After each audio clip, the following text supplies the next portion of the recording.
Aligning your big ambition. So this is basically what we just discussed around, you're creating HOTS. So how do you create the HOTS, and then how do you cascade down to actually, get there? So step one is align on your ambition. Make sure the whole team understands where you're going and why you're going there. So company valuation, the sales, the EBITDA, and other metrics. Once everyone is on the same page about where you currently are and then where you're going, now it makes it much easier to get everyone rowing in the same direction, right? And then you're going to reaffirm or clarify high-level strategic choices. So when you're choosing those HOTS, you need to ask yourselves these underlying questions. So where are we playing? What are we, what are the markets, the segments? Are we sticking to Amazon? Are we an Amazon-only brand? Are we a larger than that brand? Do we have a D2C presence?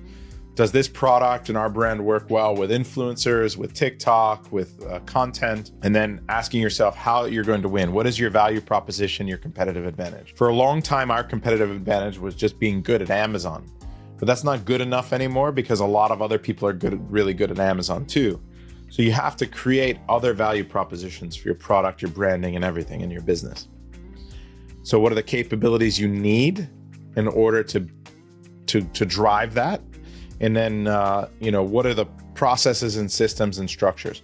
So I want you all to make sure that you go through these steps with your teams next, right? So this is more around the step one and step two, and ambition and strategy. Answer all of these questions as part of your homework before you set your HOTS. Don't just jump to setting HOTS. Make sure you get aligned here. Now it's selecting your HOTS. So after that, we go through those HOTS that we walk through and the taxonomy of value and figure out what levers. Well, we select the HOTS by going and figuring out what levers we're going to pull. So in this example that I showed you earlier, we had leads. This one was leads, retention, discounts, warehousing, and quality of the team. So they've identified that the quality of the team needs to improve.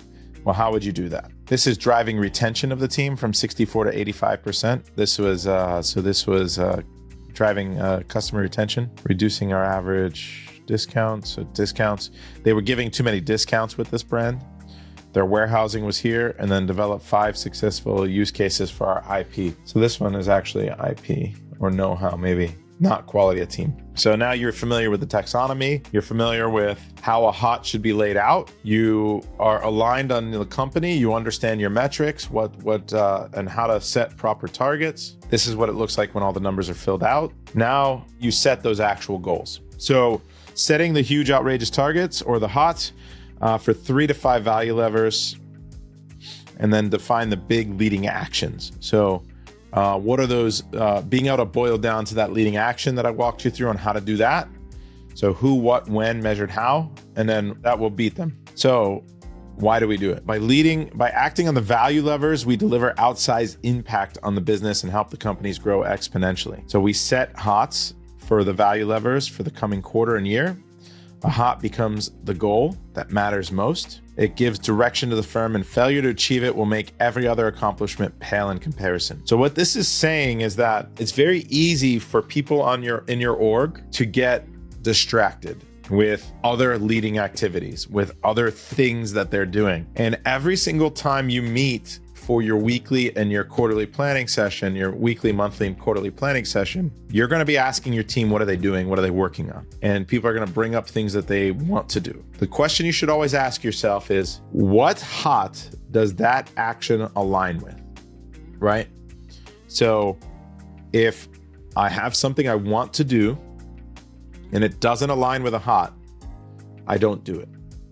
This is going to keep you laser focused to achieve these goals and make sure you're on target. Now, if you have opportunity to add an additional HOT because one is working really well and you've got the bandwidth, you might be able to do that and create a new HOT. But if something is not within pushing the org forward, you've set the most outrageous target, like the most important levers. You've already set what you're going to do and achieve in the business. So if you find something else that's distracting you, that's all it is, a distraction, and it could destroy your ability to achieve those initial targets. So identifying the specific, measurable, and controllable leading activities get you there. Hey, if you're enjoying this content, you're going to love the masterclasses that we host on a regular basis. We've got over 1,000 members in our private community, and over 400 of them are already doing over $1 million. We regularly host masterclasses with hundreds of students, and you can find out more below. Join us. Now, I recommend there's a book by my CEO coach called Make Big Happen. So it's Making Big Happen, Mark Moses. This is his org. They own CEO Coaching International. I guess they have some sub-authors here.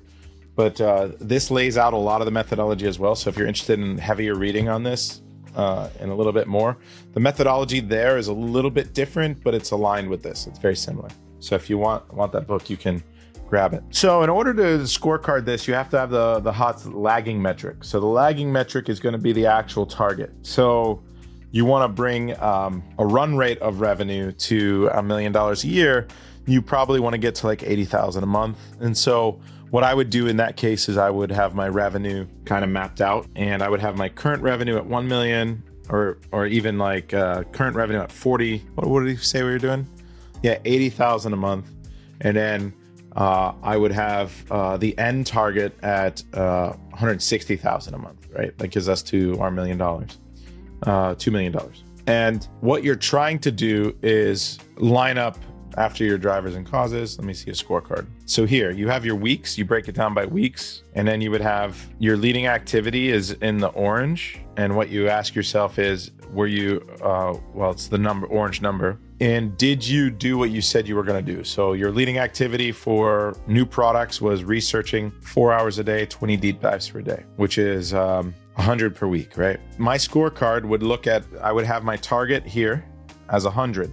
Now, sometimes you can ramp up, right? So this one was ramped up. They were doing 45s, then they were doing 90s, then they were doing 120 because they hired some additional capability. They had someone dedicate more time to it. They put 2 people on it and then maybe 3, right? So it's not always a linear line. So for the first month, they wanted to be, we might be wanting to do 100 per week. But then let's say we want to grow our business by a few $1 million a year. Well, we need to be doing a lot more research, right?